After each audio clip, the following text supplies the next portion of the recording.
In order to thrive in the modern era, our fundamental identity as Africans must stop being limited to the tribe. We must be post-tribal, yet 100% African. In this video, I'll share with you why we must do this. There are many definitions of what a tribe is, but for the purpose of this video, it means the ancestral ethnic groups beyond our clans. A clan is simply another name for the African extended family. Beyond the clan, our forefathers created social organizations called tribes, which united several clans along the same language, customs, and a political system. However, as history has judged us, these tribal systems were not socially and politically strong enough when faced with the post-tribal peoples of Europe and Arabia.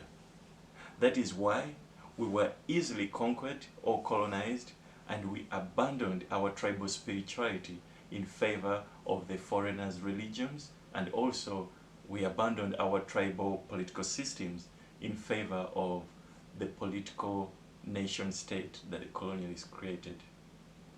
The post-tribal political evolution of our societies is almost complete, because other than the Swazi tribe, whose king is still the paramount leader of their nation state, most of the other African tribes were grouped in two nation states by the colonialists, and they are ruled by a president or a prime minister.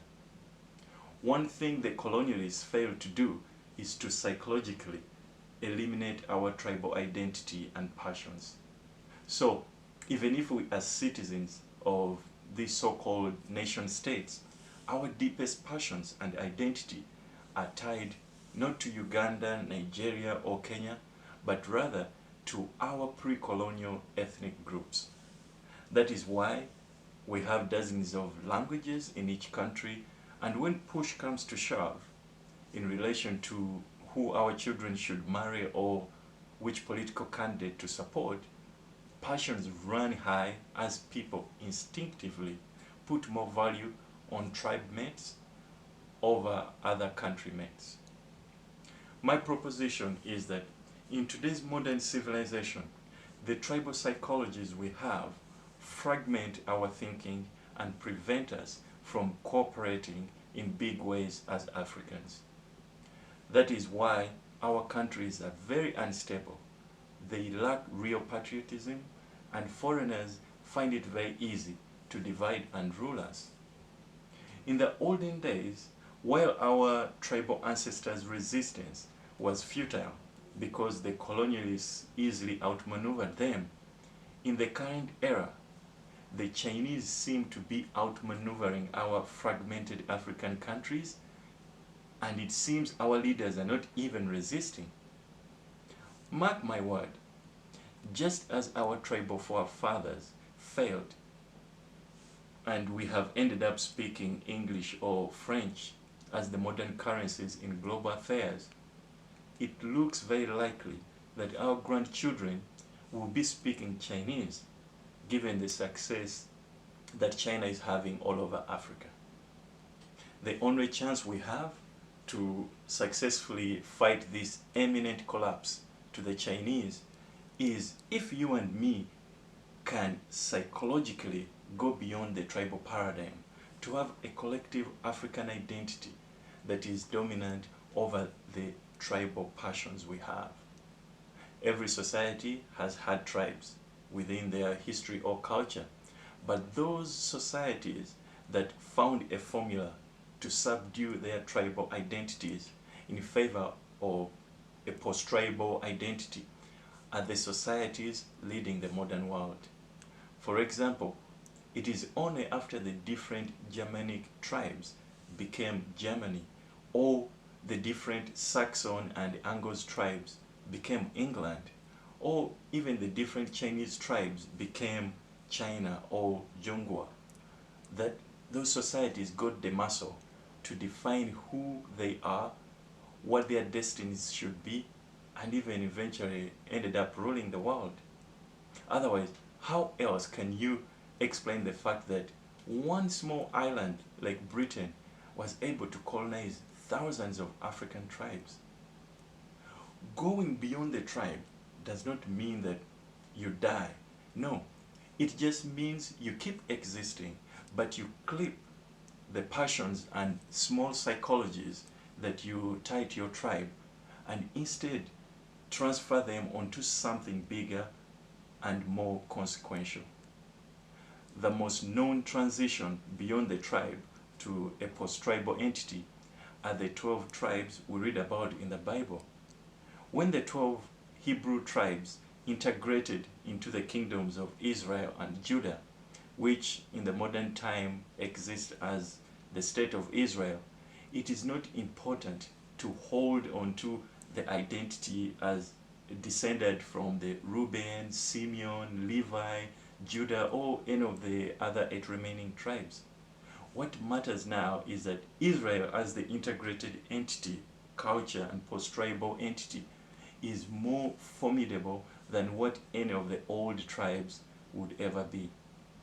Without appreciating the power that comes from a post-tribal association, you will never understand why small states like Israel with a population of 9 million or Britain population of only 70 million can be more influential in the world than the 1.2 billion Africans who are still fragmented into more than 2,000 tribes. Psychologically, transitioning our African identities beyond the limiting tribe is the intellectual heavy lifting that our education is supposed to teach us. This task is more important than us being educated to be lawyers, engineers, doctors, or whatever vocations we end up in. As long as we are still a tribal people, our countries, societies, and all systems that we create will always be on shaky ground, especially when faced with post-tribal people like the Europeans of the past or the Chinese of the present. It's unfortunate that presently the post-tribal entities we use as currency in the modern world, which are the colonial state and the religions, are not the optimal solution for us because they easily separate us from our ancestral heritages. And for this reason, many of our intellectuals are rightfully so justified to come up against them.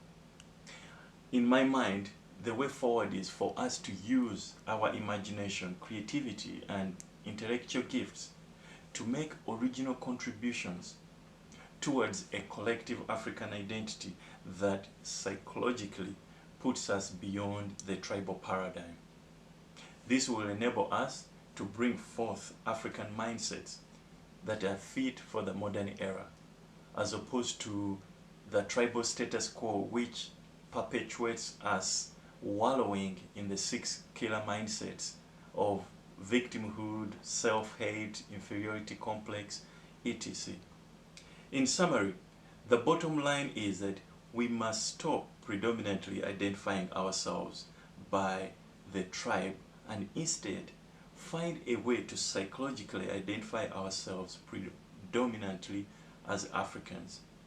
Without this transition, the whole 1.2 billion African population will fail to compete with the Americans, who are only 300 million, or the Europeans, who are only 400 million people. And guess what? Without this transition, it seems we are bound to be colonized again. The Chinese are almost halfway there.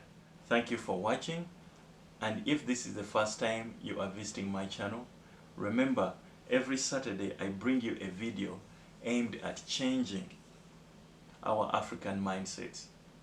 Don't forget to subscribe, click the notification button so that whenever I bring out a video, you are the first to be notified. See you next Saturday.